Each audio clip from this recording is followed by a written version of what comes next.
خۆشەویستانم برانی بەڕێزم ئەگەر چوون بۆ داخوازی سێشتان لەگە خۆتان ببن سێشتان لەگەر خۆتان ببن چاوتان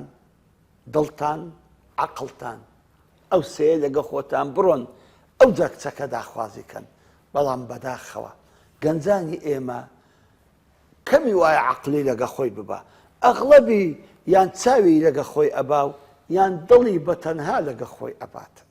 دەبینی ئافرەتێکە بەس دڵی گرتوێتی جوانیش نییە بەرچاویش نییە دڵی گرتێتی دەڵم بابە تخواوە ئافرەتە تۆ هینایتت دەرە بابە دڵمێشە لەسەر هەموو شتی دەنیشیتن براکەم ئاوان نییە هەر ئافرەتێک کە تۆ ئەیبینیەوە بەڕاستی ئەبێ 133 چاویت بیگرێ 133 دڵت بیگرێ 133 عەقلت بیگرێ ئەو کات هەر بژاردەیت و 199ە بزانە 199 هەر بژاردنی تو مەزبوطە حەقی چاوتدایە حەقی دڵیشتدایە حەقی عەقلیشتدایە جا بەڕاستی زۆر مهمە ئازیزانم هەر کەسێک کە دەستە داخوازی ئەمانە لەگە خۆ ببە گەنج هەیە سوبحان الله بەس بە چاو معجبی بووە بەس بە چاو پێ هەرخەرەتاوە بەس بە چاو سەرسامی بووە جا کاتێک کە دەستە داخوازی نایدەنێ 20 زارێت کە ئەچێتە داخوازی هەر دەیهینیتن چکۆ چاوی گرتوێتی تازە چاوی شێت و شەیدای بووە کاتێک کە دەبینی ئەو کچە دەینیتن ئەو کچە نییە کە چاوی گرتوێتی ئەو کچە نییە کە بۆی شێت و شەیدا بووە جا بەڕاستی ئازیزانم زۆر گرینگە خوشکانی بەڕێزیشم کاتێک کە کوڕێک دێنە داخوازیان زۆر بە جوانی 133 بە چاو تەمەشای بکە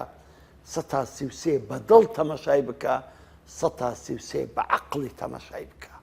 چ لە کوڕێکی جوان و بکەم کە هێڕە چ لە کوڕێکی زیرەک و بلیمەت بگەم کە دڵپیسە چ لە کوڕێکی دەوڵەمەند بکەم کە دەوڵەمەندە بەڵام پیسە و ڕەزیلە دا بەڕاستی زۆر وریابن بە ئیختیاری هەڵەژیانتان تاڵ نەکات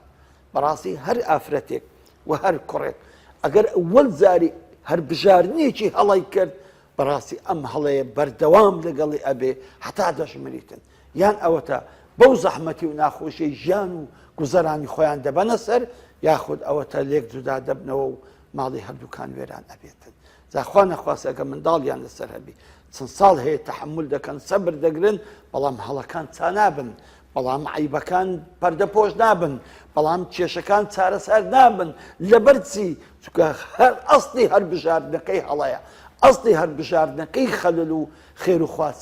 خێر و خواری تێدایە جا بۆیە پێغەمبەرمان محەممەد صلی الله عليه وسلم زۆر بە جوانی هەم ئیرشادی کوڕەکان دەکا هەم ئیرشادی کچەکان ئەکا کاتێک کە هەر بژاردنی دروستیە من جاءکم ترضونه دینه وخلقه فزوجوه ڕوو لە کچەکان ئەکا دەفەرمێ ئەو کەسانی کە دێن ئەیانەوێ ئێوە بخوازن ئەگە دین و ئەخلاقی پێکەوە بەندە با قوتبی ڕەبانی بی لە دین بەڵام ئەگە ئەخلاقی نەبوو یعنی سفر کەواتە دین ئەگەر ئەخلاقی ترضونه دینه وخلقه فزوجوه کەسێک کە بەڕاستی دین و ئەخلاقی هەموو مەترسێ با پارەشی نەبێ با کەم دەرامەت بێ با کەس و کاریشی نەبێ بەڵام خۆشگوزەرانی و سەعادەت و بەختەوەری لەلایە هەر کچێکی کە تۆ دەیخوازی تنكح المرأة لأربع لمالها وجمالها وحسبها ودينها فاظفر بذات الدين تربت يداك بەڕاستی خەڵک کە اختیاری ئافرەت دەکاتن تەمەشای جوانی دەکا تەمەشای حەسەب و نەسەب و تەمەشای ماڵی دەکا و تەمەشای دینی دەکا پێغەمبەرمان ئەفەرمێ عەلەیهی سەڵات وسەلام ئەگەر دینی هەبوو جوانیشی هەیە ماڵیشی هەیە حەسەب و نەسەبی هەیە بەڵام بەوەڵڵا ئەگەر جوانی هەبوو دینی نەبوو هیچ ئەگەر حەسەب و نەسەبی هەبی دینی نەبی هیچ ئەگەر پارەی هەبوو دینی نەبی هیچ چەندەها ئافرەتی دەوڵەمەند کاتێکەوە کوڕێکی فەقیر هێناویاتانە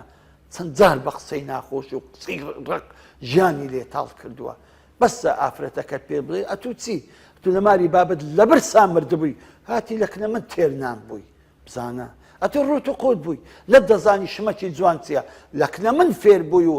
من تۆم پۆشتە کردیە و جوانم کردیە بە هەموو عشیرێتەکەتان سیارێکی ئەواتان نییە کا من ئەو سیارەم لە بۆ تو کڕیە من تۆم پیاو کرد نۆ من تۆم بە عالەم ناسان لێ کابرا دەمری والله دەمری کاتێک کە ژن ئاوای پێ دەڵێتن و بالمقابلیش حتمما پیاویش نابێ ئەم قسە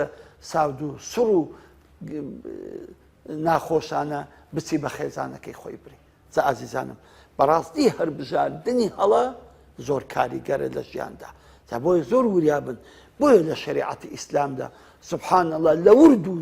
درشتی مەسئلەی پرۆسەی زەواجی لێکۆڵیتەوە. لە یەکەم ڕۆژی فکرکردنەوە کە دەتەوێت ژنی بینی شەرع پێ دەڵێت چۆن فکر دەکەیەوە، چۆن فکر دەکەیەوە، چۆن دەگەڕێی، چۆن هەر دەبژێری، چۆن اختیار دەکەیت، چۆن دەیگۆزیەوە، چۆن ماڵ پێک دەنی، چۆن ژیان لەگەر دەبێ سەری هەموو خاڵ یەک بە یەک قۆناغ بە قۆناغ ئەوە شریعەتی ئیسلامی لەگەڵتە لە ئەوی دەستت بگرێ بەرەو جادەی حەق و بەختەوەری و خۆشی و سەعادەتت بە. لێکەواتە خۆشەویستانم وریابن هەربژاردننی هەڵە ژیانتان تاڵ